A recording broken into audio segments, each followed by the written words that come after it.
All right, let's go ahead and jump right into it. Single family versus multifamily, and many of these things that I'll be sharing with you will allow you to make a decision which one to actually go with. And a lot of what I'm going to share with you is what not many people know and aware of before they get started in whichever one they decide to go with. So welcome. I appreciate everyone. Don't forget to hit that like button as well as the subscribe. It would really mean the world to me. So let's go ahead and go into single family. We're going to go into the pros and cons of each because myself personally and the investors that I've worked with mostly do start in single family. So I started in single family, bought 150 of those, and then ended up making the transition to multifamily.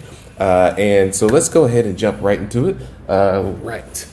So before I do that,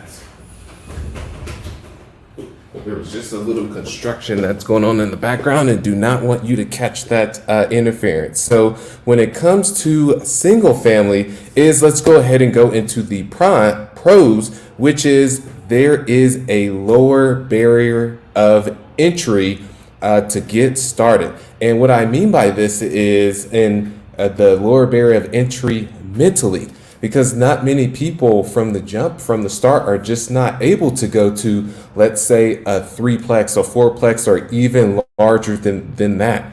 And let's go ahead and go into the first example of what I mean by this is the very first property that I acquired was a single family house. And this is what it was. This is 1720 North Leland. And myself is that it was very simple to find a single family house, and this all started with is that I didn't have the cash personally myself, but I was able to partner with someone who did have the cash. And how this deal all ended up coming together is that I found the deal and I ended up partnering with someone who had the cash but didn't have the time to find it. I didn't have the cash, but I did have the time to find the deal, and then that was the gap that was bridged, where I brought it to them. The numbers made sense. They funded the purchase price and the rehab, and then from there I got thrown into the fire to figure everything else out. But from the start, and this was in 2013, 2014, I wasn't even considering jumping right into multifamily just due to it was very simple to get started with single family. So that's one thing I want to mention first and foremost, just starting out. And then the second is there are just simply more single families than multifamily that are out there. So that allows you more of a probability and a chance of finding them because with multifamily, there tends to be more demand, and that there's more demand with that. There's also less supply. Then there's just more competition and less for you to be able to get that first deal. And I'll tell you just from personal experience that it comes down to that first deal. And if I were to go do it all over again, I would still start with single family because of the lower barrier of entry mentally. I was able to get that first one, and then it really just snowballed from there versus trying to go big right from the beginning and then ends up taking longer than expected. And then I get a little bit discouraged and never get started, which is a common mistake I actually see investors do make. And let's go back to the example of how many single families are out there versus multifamily. And so let me go ahead and pull this up. So this is from a stat standpoint is on the single families, and this was back in 2018, which there has actually been more that have been built, is there's approximately about 82 million, it says detached single family homes in the US. And it says that numbers should expect to be around 84 million by 2023. And then on the multifamily side, there's about half of that. But also, as you see, that's included is it says 43.9 multifamily residences. But with that included in this number is also condos, townhouses, and mixed-use developments. So in actuality, if we're talking about multi-family units on the residential side, it's actually less than could be about 30 to 25% are actually multifamily of the when you look at the housing stock. So 70% is actually single family, and then 70 ish or so, and then you got 25 to 30% that's actually multifamily. So that's what I mean by there's just more that is out there for you to be able to be had. So that's the difference, is there's just more that are out there. And then lastly is it is less money to buy. That first deal that I showed you, 1720 North Leland, and let's go ahead and go back to that example. So 1720 North Leland, and I would like to hear from you all as well. Is that, did you get started with single family, or would you want to start multifamily? So just curious, go ahead and comment below as whether you would start in single family or go with multifamily. So let's go back to this. Is the story that I was telling you a little bit earlier, is 1720 North Leland. Here is, it costs $25,000. Yes, $25,000. This was back in 2013, in the beginning of 2014. So this is $25,000, and then it costs $25,000 to rehab it. So it was all in $50,000. And as you can see now, the estimated home price, and it's give or take when it comes to this, but they're usually relatively close. So you can really see the amount of equity, built-in equity, that all into it, $50,000, and the estimated value, resale value, is about 130. So that's quite a bit of equity that's in between that. But just meaning is that that was this particular property, all in $50,000, and then this is my very first apartment complex, which this purchase price was $900,000. So you can really see the differences between that, and this, there was additional $485,000 in renovations that was also needed this particular property. So the amount needed was actually more. So there's less money to buy on the single family side than the multifamily, and this is 46 units here. So let's go ahead and go back. All right, and so there is that when it comes to the single family. But when it comes to the cons, however, is, and I'll get to any questions or anything at the end for everyone who happens to be on here live, is the cons is it is difficult to scale single family. And ask me how I know. I owned 150 and no longer own those.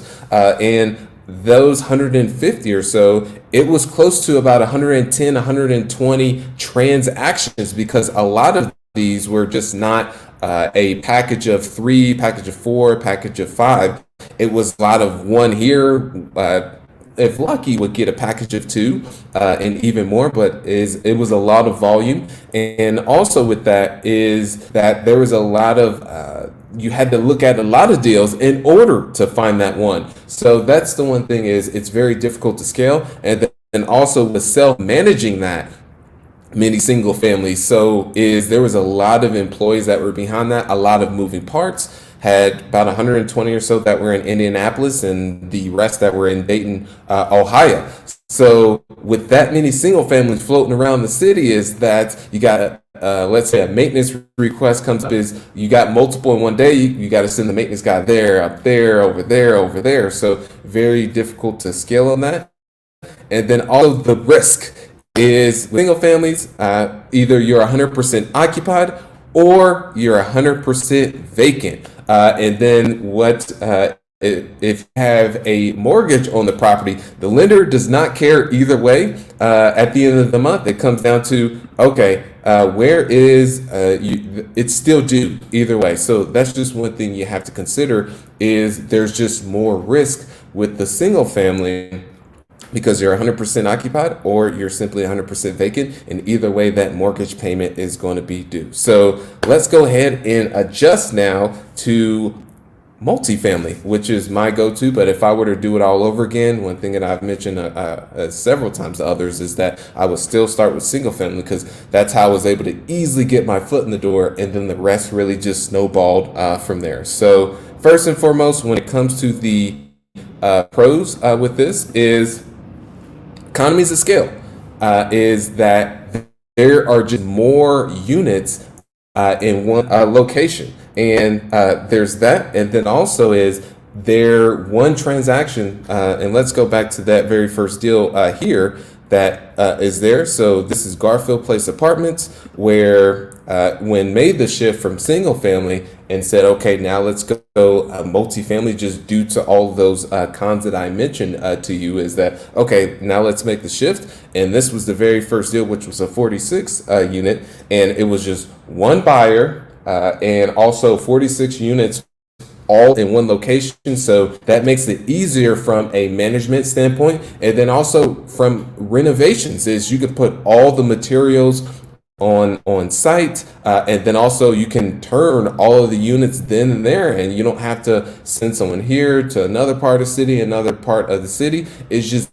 ease for you to do that. So, and then also if you want to grow from there, is that the deal right after this was a 50 unit. So went from in a very short duration of time, this was within a year, that over three and a half years, it was about 150 single families, and then in about a year ended up reaching 100 multifamily units, because the first deal was a 46 unit, then right after that was a 50 unit. So you can really see the differences between the ease of scale. So that's first and foremost when it comes to that.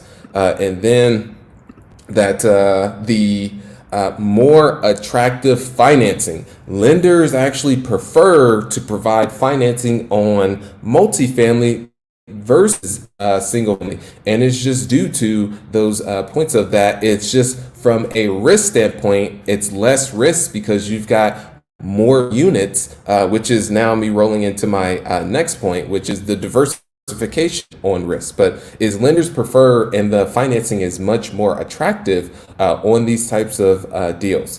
And then that goes into the next, which is diversification of risk, because let's say a pandemic happened, which would be unfortunate, but let's say you've got a single family house and that tenant is not paying. Now you're just 100% out of, you just have no income. However, you have a 10 unit as an example, and you've got two or let's say three tenants that are not paying. You still have seven other, let me go ahead and get that out. 7 other tenants that are paying you, so you do have enough income. Well, especially if you, I would imagine you did you underwrote the deal properly, but that's a whole nother story in itself that we could get to at a later point. But is you would have enough income coming in to still be able to service that debt, which is more important. So that's what I mean, the diversification on risk. And this is a example of the apartment that I have now that currently selling, which is 156 units. It experienced a fire. Yes, a fire, of which six of the units had tenants in them. Luckily, no one was hurt, and had to end up not replacing those tenants, but had to find them another place to live. So lost the income on there, and then 2 other units that were vacant ended up experiencing the fire. But that is 8 units out of the total 156 units. So that's the other thing, is the diversification of risk.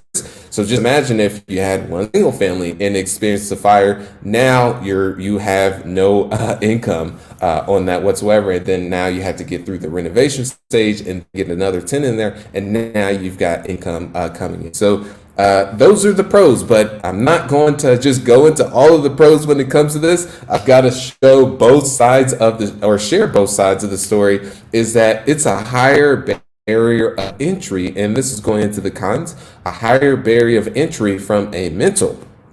And this is, it could be pretty daunting starting out going for 3 or 4 units right from the jump. And if you're just getting started, because myself, it was the same case. As I didn't even consider multifamily, or even when I first started out, that in the future I would do multifamily. I just started single family because I knew how simple from a mental standpoint and ease to be able to get my foot in the door. And then second is the upfront investment can be quite a bit for many people, especially if you're starting with no money whatsoever getting started, such as myself. Well, I actually started in a worse situation because I had negative funds in the bank account, just not financially smart. And this just goes back to the deal that I was sharing with you a little bit earlier. All right, let me pull that out one more time. I'll go ahead and shrink my face there. Is that this particular deal, just going into the numbers for you, is it all started with a cold call and taking the did the driving for dollars approach, saw this property needed work. Parking lot looked like an alligator's back. It needed a lot of work. So called Chris up. This was actually, Chris, the owner, up, and this was actually his name. Please don't look him up and call him, you guys. He's no longer the owner of the property. So called him, said, "Hey, would you be interested in selling your property?" And he said, "Well, we're no longer." Is yes, I would. But one thing I want to mention from the beginning is that if you don't have $50,000 earnest money to put down, we no longer need to continue this conversation. That $50,000 earnest money was the total amount that it took for me to acquire this property, 1720 North Leland. So is mentioned to him, it would not be an issue. So fast forward the story, ended up agreeing on the purchase price of $900,000. Put $200,000 down, and then had ended up coming up with an additional $485,000 to take care of the renovation. So you can really see the difference between this particular deal, which have since sold it of 46 units, which that amount was essentially $685,000 was needed up front to move forward with this property.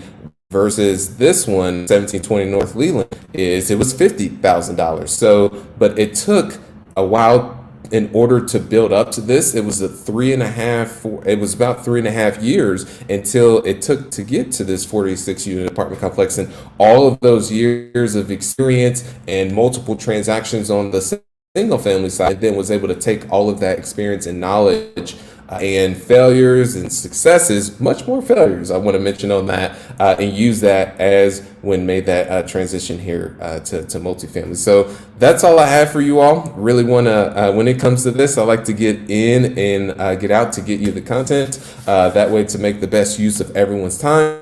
And as mentioned, go ahead and if you got value from this, go ahead and like and subscribe. It really means the world to me on that.